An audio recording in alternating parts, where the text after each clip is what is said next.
আমাদের যে মেয়েদের নারীদের যে সুরক্ষার ব্যাপারটি এবং আমাদের সিআরপিসি আইপিসি সহ বিভিন্ন প্রভিশন আমাদের ভারতীয় সংবিধানের মাধ্যমে যেগুলো ভিকটিমের যখন বয়ান 164 একটি মেয়ের ক্ষেত্রে যখন in this kind of sexual offences 350 বা আরও বিভিন্ন সেক্সুয়াল সেকশনে যখন কোনো অফেন্স কমিটেড হয় তারা ম্যাজিস্ট্রেটের কাছে তার বয়ানটি লিপিবদ্ধ থাকে এবং পুলিশ দেন অ্যান্ড দেন সেই এফআইআর নিতে বাধ্য। প্রথম কথা হচ্ছে নাম্বার 1 কোয়েশ্চেন যে দেন অ্যান্ড দেন এফআইআর কেন হাইকোর্ট যখন এটা অর্ডার করলেন যে সিবিআই দেখবেন এই ব্যাপারটি, তো সিবিআই তাহলে এটি দেখুক, সিবিআই সিআইডি স্টেট পুলিশ তো আইনের আওতার মধ্যে যখন রেকর্ডেড হবে তাদেরকে গণ্য করা হবে যে আদৌ তাদের সাথে কি ঘটনা মহিলারা গ্রামে এইভাবে একটা ডাউন ট্রডেন জায়গা থেকে এসে তারা ক্রাইমটাকে রিপোর্ট করছে, তাদের পক্ষে জনসমক্ষে বলা সম্ভব নয়। এবং আমাদের প্রচুর গাইডলাইন্স আছে সুপ্রিম কোর্ট এবং অনারেবল হাইকোর্ট তথা প্রচুর, আমরা যদি ক্রিমিনাল জুরিসপ্রুডেন্সটাও দেখি আইনি ভাষায় বললে সেই জুরিসপ্রুডেন্সিয়াল থিওরি অনুযায়ী কিন্তু কোনো মেয়ের সাথে যে ঘটনা ঘটে, খারাপ ঘটনা, বুঝতে পারছেন আমি যেটা বলতে চাইছি, সেক্সুয়াল অফেন্স, সেই ঘটনা ঘটে হচ্ছে ক্লোজ ডোরে, মানে বন্ধ ঘরের মধ্যে, বা যেটার সবসময় উইটনেস থাকে না, সেই ক্ষেত্রে সাক্ষী হচ্ছে সেই মেয়েটি এবং সেই নারীটি যার সাথে অ্যাকচুয়ালি ঘটনাটা ঘটেছে। তো সেই কিন্তু সোল টেস্টিমনি হিসাবে এখানে কাজ করবে। এখানে আর বাকি 10টা লোকের বয়ান বা 50টা লোকের এখানে বয়ান কিন্তু প্রথমত আইনজীবী হিসেবে, আইনজ্ঞ হিসেবে বলতে পারি, প্রথমত ম্যাটার করবে না, এবং দ্বিতীয়ত যদি সত্যি সেইভাবে ঠিকভাবে তদন্ত হতো তাহলে অনারেবল হাইকোর্টের অবজারভেশনটা কি বলছে, এটা আমাদের কথা নয়, অনারেবল হাইকোর্টের আমাদের অনারেবল চিফ জাস্টিস স্যার যেটা বলেছেন, চিফ জাস্টিস শিবানানাম, যে এটা কিন্তু সিবিআই দ্বারা দেখা হবে, যে ক্ষমতাবান যত যাই লোক হোক না কেন কিছু চাপা থাকবে না, সিবিআই পুরোপুরি ব্যাপারটাকে ইনকোয়ারি ইন্টু করবে এবং ইনভেস্টিগেট করবে। তো সেখান থেকে তো বেরিয়েই যাবে যে সত্যি মহিলাদের সাথে কেস যখন হবে, ট্রায়াল যখন কমেন্স হবে, তার জন্য trial is very much important.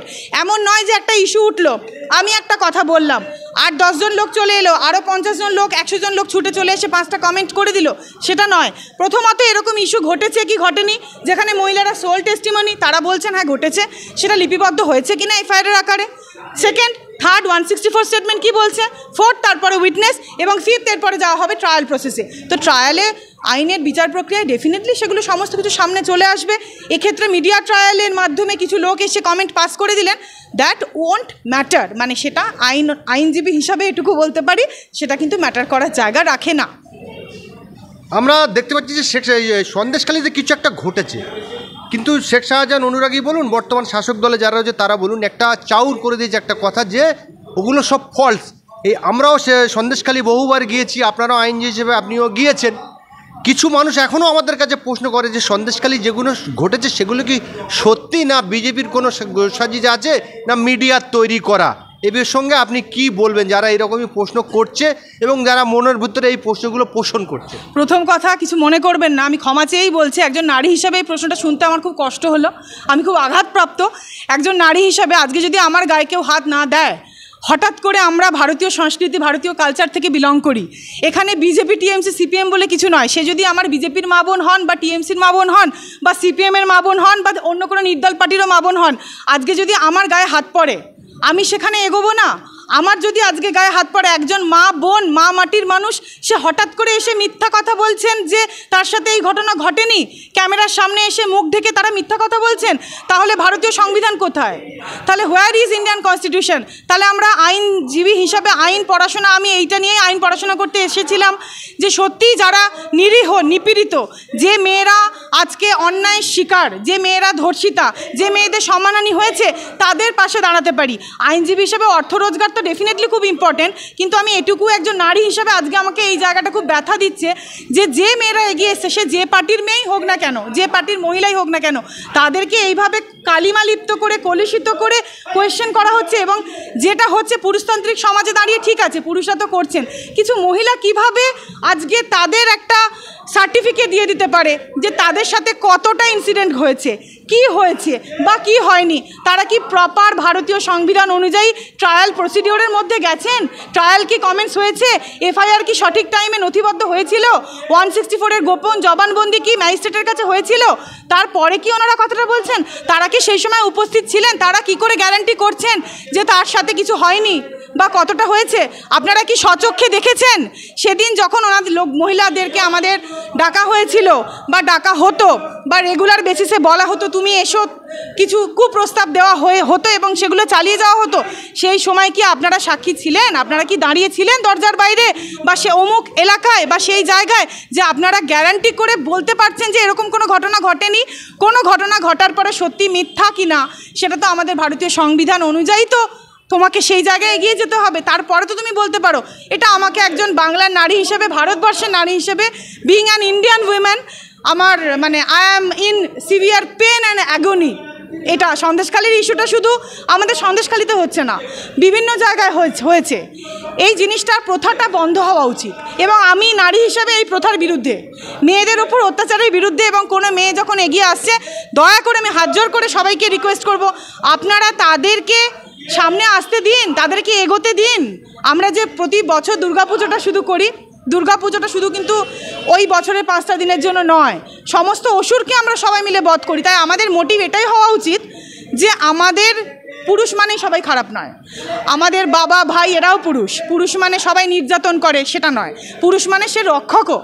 কিন্তু আপনাকে এটা বুঝতে হবে যে পুরুষ রক্ষক নয় ভক্ষক, সেই জায়গাটাকে বিনাশ করার দিকে আমাদের এগিয়ে যেতে হবে। এবং আমরা মহিলা আইনজীবীরা যদি পিছিয়ে যাই আজকে, আমরা যদি ভাবি যে না মেনে নিই একটা মিথ্যা, তাহলে সমাজটা অনেকটাই পিছিয়ে পড়বে। সমাজে অর্থ রোজগারের পাশাপাশি we have responsibility towards our society, we have severe responsibility to protect our women, to protect Indian culture and heritage which is enshrined in Constitution of India. তো দ্যাট ইজ মাই সে। মানে আপনি সন্দেশখালী গিয়েছেন, সন্দেশখালীর যে যারা নিপীড়িত, যাদের উপরে অত্যাচার হয়েছে তাদের সঙ্গে কথা বলেছেন, সেই কথার যে অভিজ্ঞতাটা, যারা এরকমই মত পোষণ করেন যে সন্দেশখালী হয়তো কিছু মিথ্যা ঘটেছে, আপনি তাদের জন্য কি বলবেন? দেখুন, কিছু মহিলারা যারা আমাদের কাছে রিপোর্ট করে, আমাদের টিম ছিল, তো সেখানে ওনারা বলেন ওনাদের সাথে কি কি ঘটনা ঘটে। উনি থ্রু অ্যাফিডেভিট দিয়েছেন, জমা করেছেন, এবং ওনাদের সাথে এমন কিছু ঘটনা ঘটে যেগুলোর নাম বা এক্স্যাক্টলি কী ঘটনা ঘটে সেটা আমি ডিসক্লোজ করব না। একজন আমরা তো সবসময় স্টুডেন্ট অফ ল, মানে আমাদের আইনের ছাত্রী হিসাবে আমি এটাই বলতে পারি সবসময়, এবং আইনজীবী হিসাবে, যে ওনাদের সাথে যে ঘটনা ঘটেছে তা সত্যিই ভয়াবহ এবং সেটি কিন্তু 376 ইন্ডিকেট করে ওনাদের ইচ্ছার বিরুদ্ধে, উইদাউট দেয়ার কনসেন্ট ওনাদের সাথে লাগাতার যে ঘটনাগুলো হতো সেগুলোকে পুরোপুরি sexual assault along with molestation, এবং যেটা আমাদের ধর্ষণের যে সেকশন আমাদের ভারতীয় সংবিধানের অনুযায়ী যেটা হয় দণ্ডবিধির, সেই সেকশানে কিন্তু পড়ছে। সেগুলো তারাই জানিয়েছেন, সেগুলো আমাদের বানানো বা কিছু সাজানো কথা নয়। কিছু মহিলা তাদের যা অভিযোগ এবং যারা নিপীড়িত নির্যাতিতা মহিলা তারাই কিন্তু এই রিপোর্ট দিয়েছেন যে তাদের সাথে এরকম ঘটনা ঘটেছে। অপরপক্ষে যেমন দেখা যাচ্ছে যে কিছু মহিলা এসে বলছেন যে এরকম ঘটেনি। এবার তারা কি করে বলতে পারেন?